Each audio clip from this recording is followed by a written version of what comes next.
Today we're going to be going over how to replace the rear main seal in a Jeep Grand Cherokee with the 5.2 V8. This procedure is similar to an XJ with the 4.0 or a ZJ with the 4.0. The basics of the process are going to be the same. The process of getting to the rear main seal is going to be a little bit different. It's really not all that difficult, so let's dive in. All right off the bat, you're going to see something that's probably different from yours. Someone cut the catalytic converter off of this thing before I bought it, so it makes it easier for me to take the exhaust off, but the first thing you need to do is get the exhaust out of the way. So with your application, you're probably going to want to support the transfer case and take the transmission crossmember off. That way you can take the head pipes loose from the exhaust manifolds and just drop everything down in one big swoop. But with me, I'm going to take it apart right here so I can, so I don't have to take all this part off. So.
Well,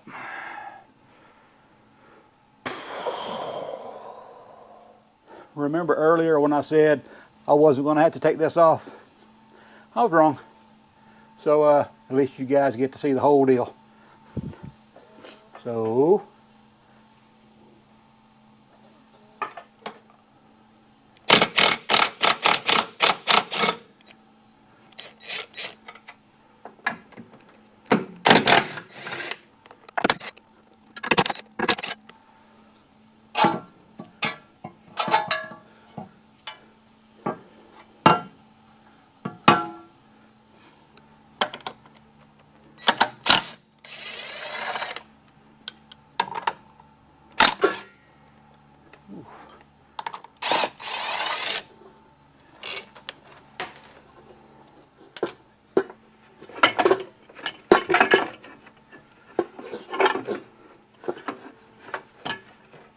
come on.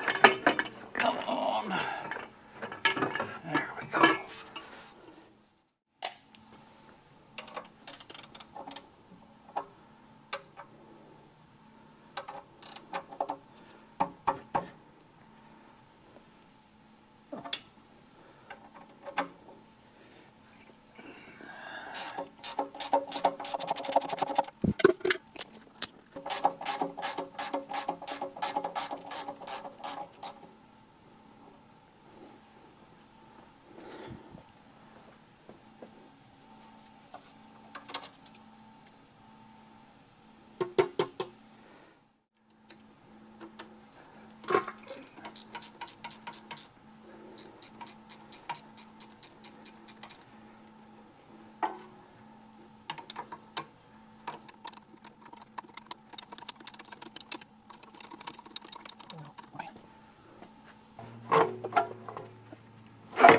There we are. Whew.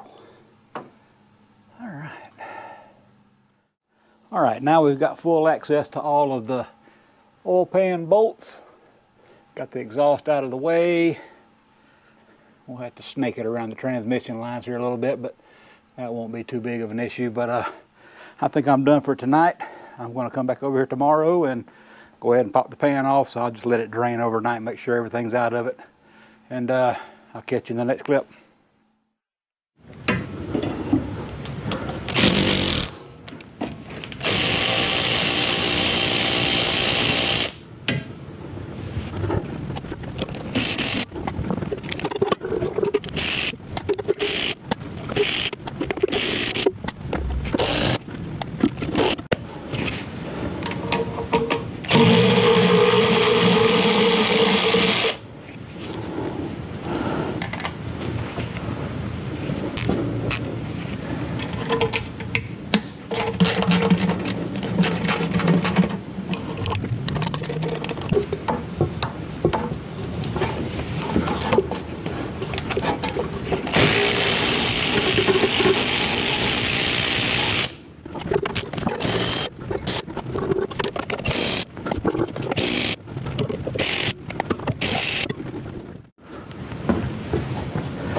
Oh boy.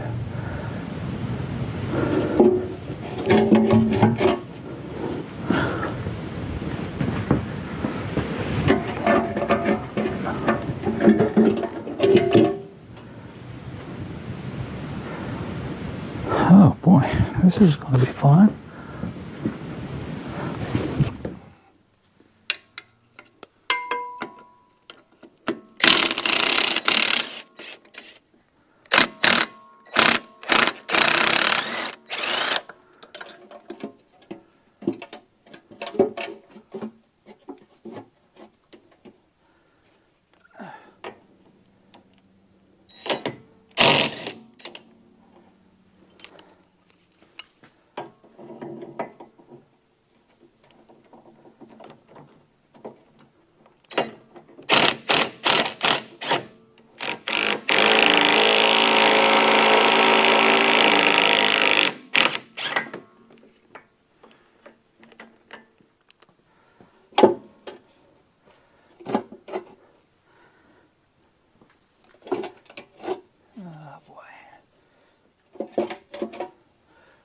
Are you kidding me now? Have I got to do that too?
Finally.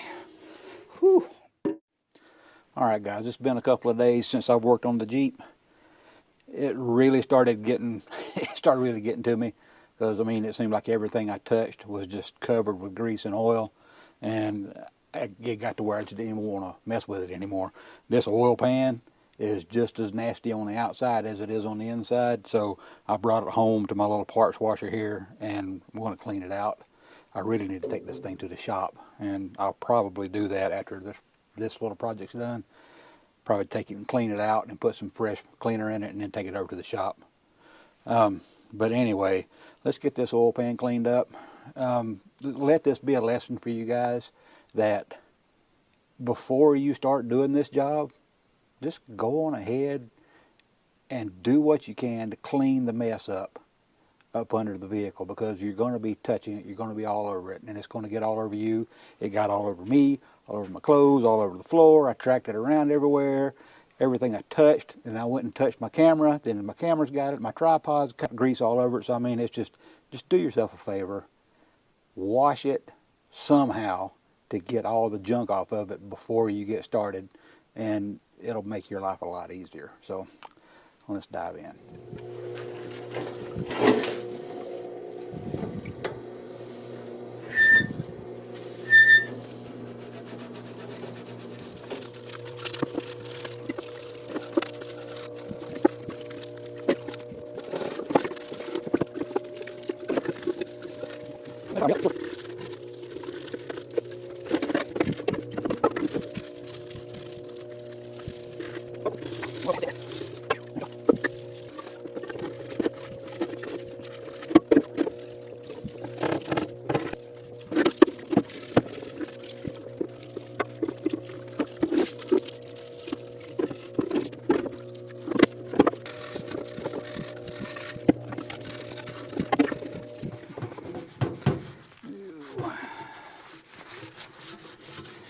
Didn't get that flange very well.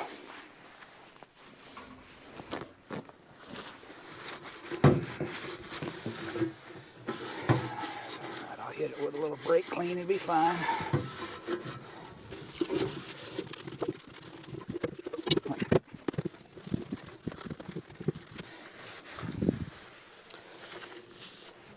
Okay, it's not perfect, but perfectly usable. All right, now that we got the oil pan cleaned off, let's get to this inspection cover or access panel or whatever. I think I called it both earlier in the video, but it's really greasy and nasty too. So let's get this cleaned off, and I think we'll be ready to start replacing the rear main seal and then buttoning this thing back up.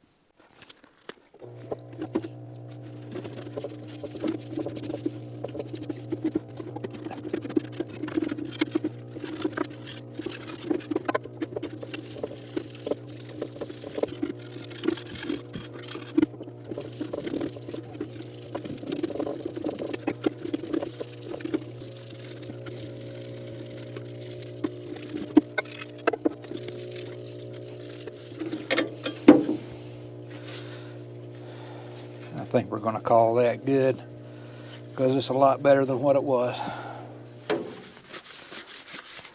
Uh-oh.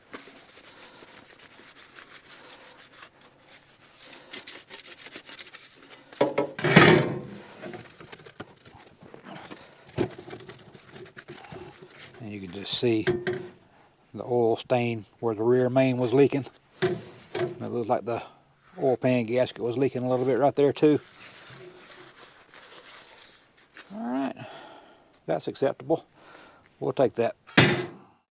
This is where it's a little bit different from a 4-liter, because on a 4-liter, the oil pump is over on the passenger side, kind of in the middle of the block, right up under the distributor. And on the 318 5.9, it's right here in the back, so we had to take the oil pump off first before we can get to the rear main caps, or the rear main cap, rather. Let me say that.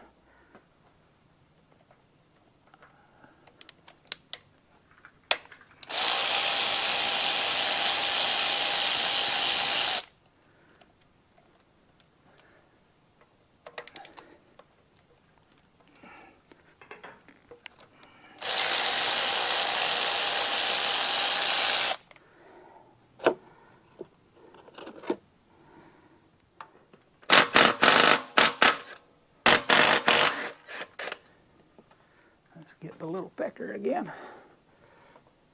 There we are. You'll see right here, this is the rear main cap, rear main bearing. I need to clean that off. Not too much wear on there. But this is half of the rear main seal. And while that part is still a little bit pliable, it's been leaking pretty bad, so it is a little bit stiff. So we're going to replace that, and I'll show you how to get the piece out of the block here.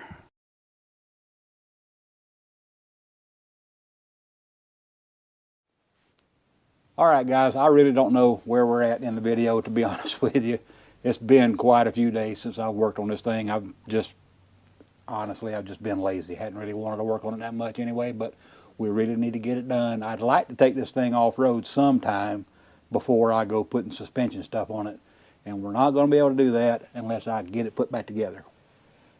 where we are at right now, I tore the new rear main seal putting it in because I didn't do what I was supposed to do when I was putting it in, and I got in a hurry and I tore it. So that was a $22 mistake.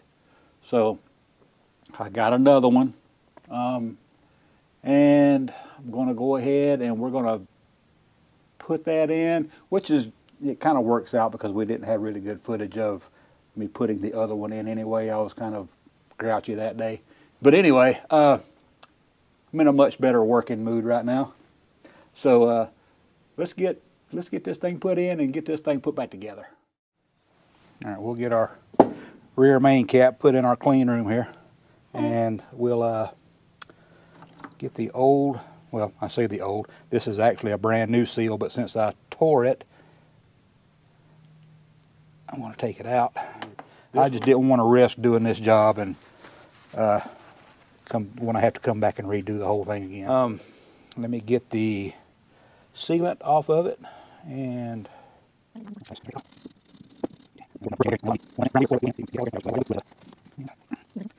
right, we got that all cleaned up.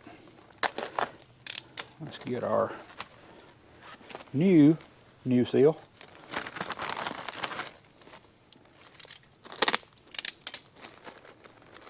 Don't lose this little piece. We'll show you what that's for in a minute. Now these seal halves are the same on both sides, so it doesn't matter, but you'll want to put the thick lip facing inward. Because if you'll look closely, there's a thick lip and a thin lip. I don't know if you guys can see that in the camera or not, but this thick side should go in toward the bearing. Same with when you put it in the motor up there. Put just a little bit of sealant on there. Don't need a lot. Just a little. Smear it around. Oh, yeah. And let's go over here and we will show you how to get the seal out of the block. Let's see, you see, I'm sure you can see the seal right here. You want to push it around and you'll see it start coming out of this side. Careful, don't nick that sealing surface. And reach up there with your pliers and work it out. And you'll have to go along the radius of that sealing surface because that seal will not bend because it's got a stiff piece of wire in it. There we are. That's what we're trying to get out. It's got a messed up spot right there. There it is. There's where it's torn. Yeah, I'm glad that I went ahead and replaced this because that probably would have wound up leaking on me. Now, what we'll do here with our other half of the new seal is we'll put a little bit of assembly lube on it to let it slide easier. Get it on both sides. You want it on the sealing surface and I say the sealing, it's a sealing surface all the way around. You want to get it on the top and the bottom. How about that? That better? That make more sense? That way it doesn't start up dry. So just go ahead and get it all lubered up.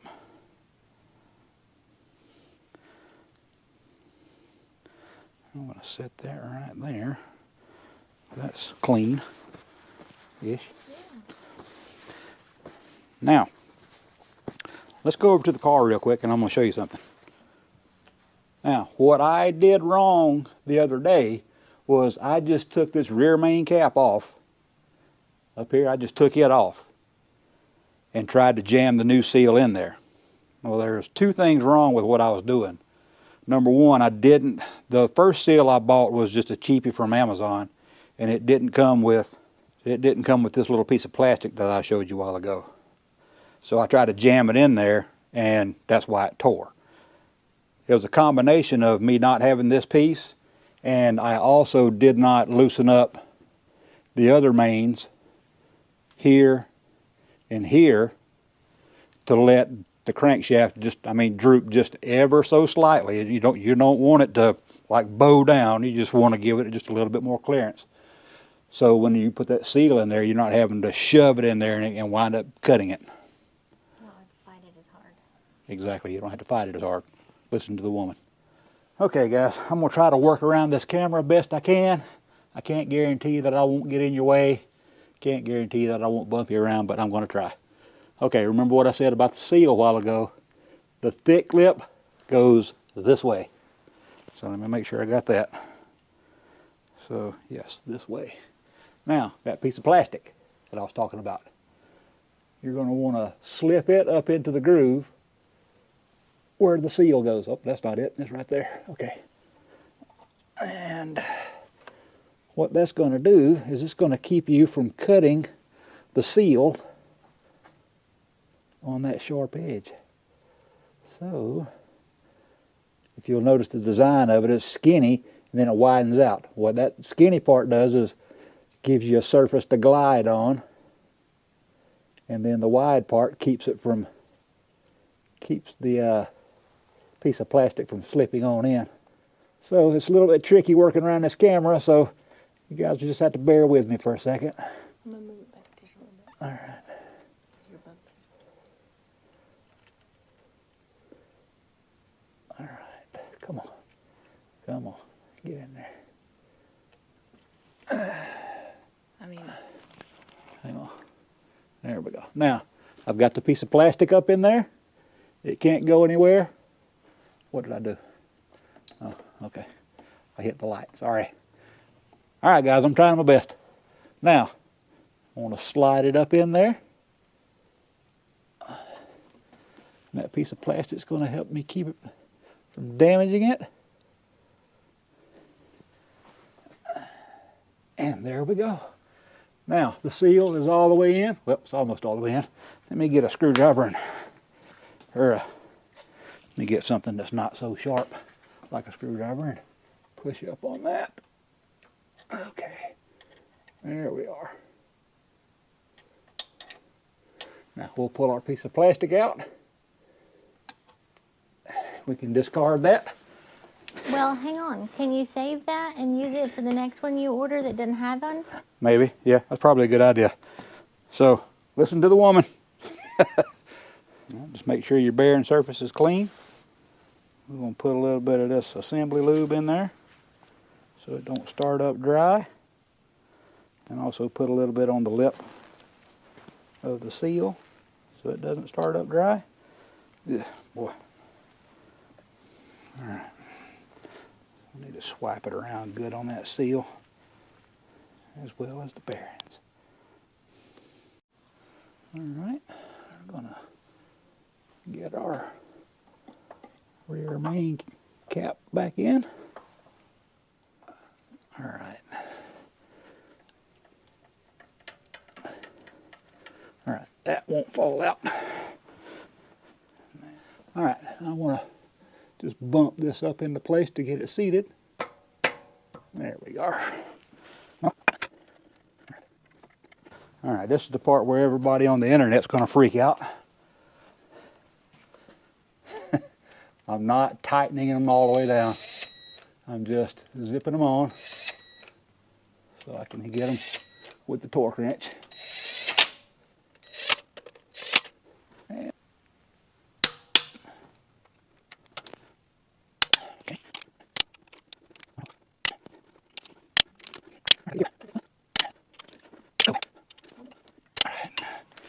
Good enough. Or close enough for government work. How about that? Velcro makes these little things called snap-ups that holds the gasket up in place while you're trying to put the pan in. But they don't include them with this gasket for some reason. These came in a gasket set for a Chevy 350. So, but luckily enough for me, they actually thread into this. So we're going to use them to our advantage. So what we're going to do is just slip that up in place. And what these will do is help make sure that the gasket is where it's supposed to be. Make sure it sits down in this groove right here in the back. Now you can see a little bit of sealing on here, but that's because I've already had this thing installed once.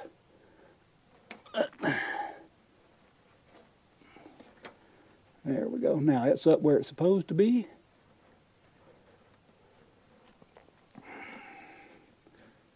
Now we can slide our pan in place. All right, let's get our oil pump reinstalled before I forget it. Thankfully, Wendy mentioned that a while ago, that it looked like something was missing. So make sure that you engage the oil pump drive shaft and slip her on home.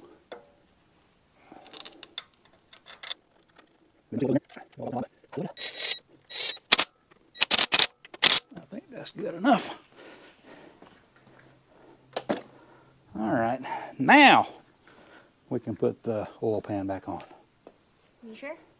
I hope. Okay. All right, now that everything's completely out of the way, look how easy that oil pan goes in. All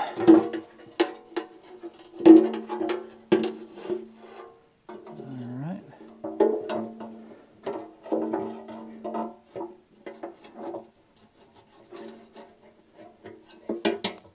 Okay. Is it sealed up front? Okay. That's good. We are gonna slip a couple of screws in there to hold it in place.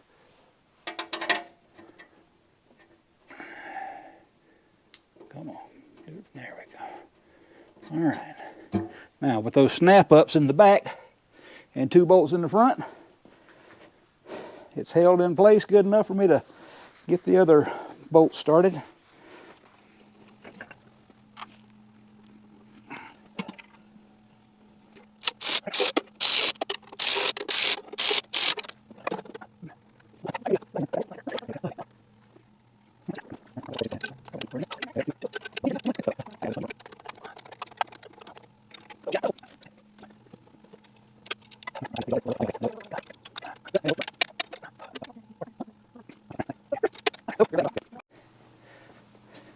Luckily, Wendy saw that I had forgotten to tighten this bolt up before I got everything put back together, where it would have been a nightmare to get to. So, luckily, I can still get to it.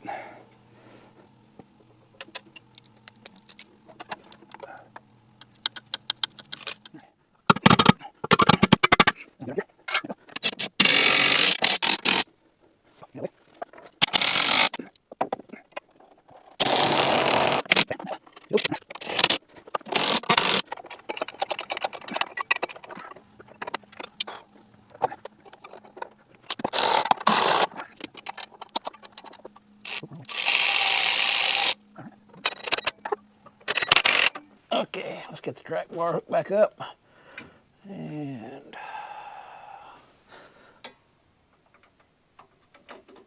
hey, look at there. That was much easier than normal. All right.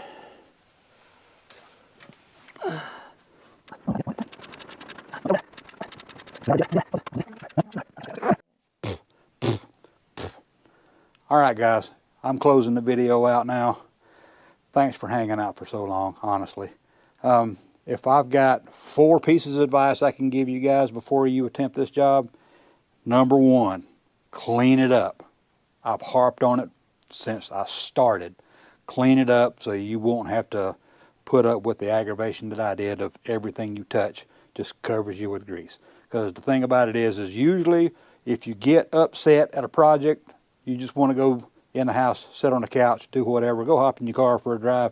You can't do any of that when you're just completely covered with grease. So just let that be the biggest lesson of all. The next one is take that bottom starter stud out before you try to get the oil pan out. That makes it so much easier. Clean up all your parts. before you put them back in, because that makes it a whole lot nicer when you're reinstalling clean parts instead of reinstalling greasy, grimy parts that you should have cleaned before you got started. And the last thing I'm going to warn you guys about is that once you do this job, the next day or 2 or 3, you're going to have what I call post-repair drips, and that'll be oil that's coming out of the transmission bell housing, because I mean it's been slung around in there for probably years, so it's going to take a little while for it to all work out. Either that or wait for it to congeal where it don't come out, or wait for dirt to get in there and stop it up, whatever. But for the next couple of days you're probably going to have another drip there. Don't freak out. It's normal. It's going to happen. Just give it about a week at least, and you know, if it's still leaking then you know you probably still got a problem. But you know, usually after 2 or 3 days it's over with. So again, thanks guys for watching. Thanks for hanging out for this extra long episode.